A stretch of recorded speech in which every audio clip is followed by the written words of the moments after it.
We were trained for this, weren't we? To prove our goodness by absorbing a man's ruin. To run hospice for men's unprocessed lives. She's in her mid-30s, maybe 40s, single. He said his wife didn't appreciate him. He said she kept the babies away from him. He said he's starting over shared housing at his big age because she took everything. He said he's nice, just misunderstood. They talked daily. She loved their chats. She became the listening ear, the soft landing space.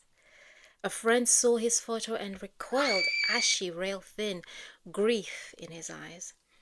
Is he well? Are you sure he isn't looking for a nurse? No, she said, that's just his build. And what's wrong with taking care of a good friend? He passed a job health test. He said he's fine, so he must be fine. Then he died, alone, but in public. 6 months of talking and she moaned him like a fiancé. He left instructions that she would handle the funeral and she moved through that room like an ex-fiancé, shunning the ex-wife. The ex-wife, when she stood to speak, told her truth, their acrimony, the bitterness, no platitudes, no polishing. Then when she rose to speak, she set the record straight, correcting the ex-wife, making him a misunderstood saint. A friend said gently, "It's possible the wife knew more than you did. Maybe you did too much," she defended. The friend exhaled quietly, grateful that he was gone. If she were here, I would say, "Sis, sit with me.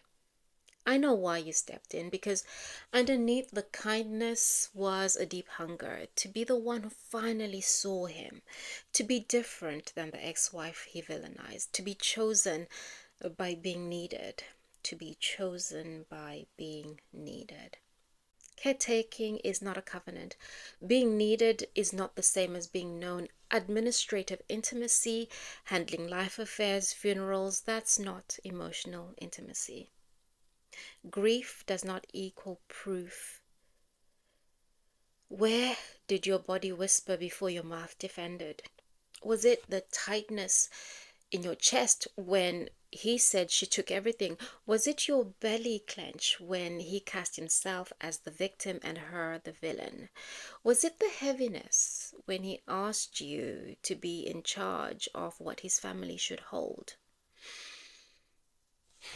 Drop your shoulders with me. Unclench the jaw. Your body isn't shaming you, she's informing you. We were trained for this, weren't we?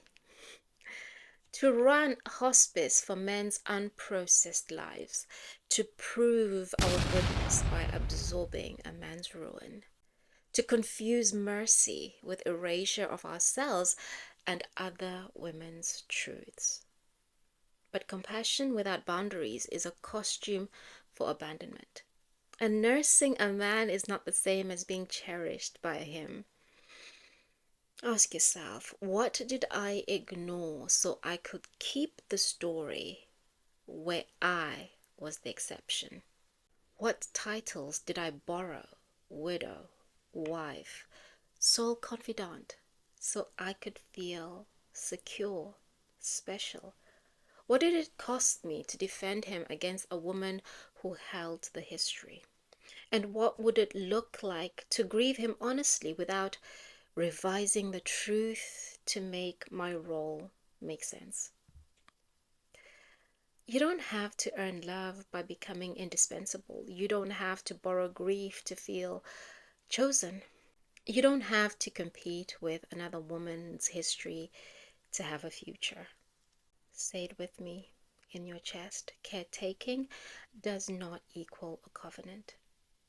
Being needed is not the same as being known. Hand to heart and the other to your belly. What is the smallest boundary I can set today that honors the woman I am, not the vacancy I was asked to fill? Let it be simple and real. No more managing his life, no more speaking over another woman's truth, no more titles I haven't actually lived.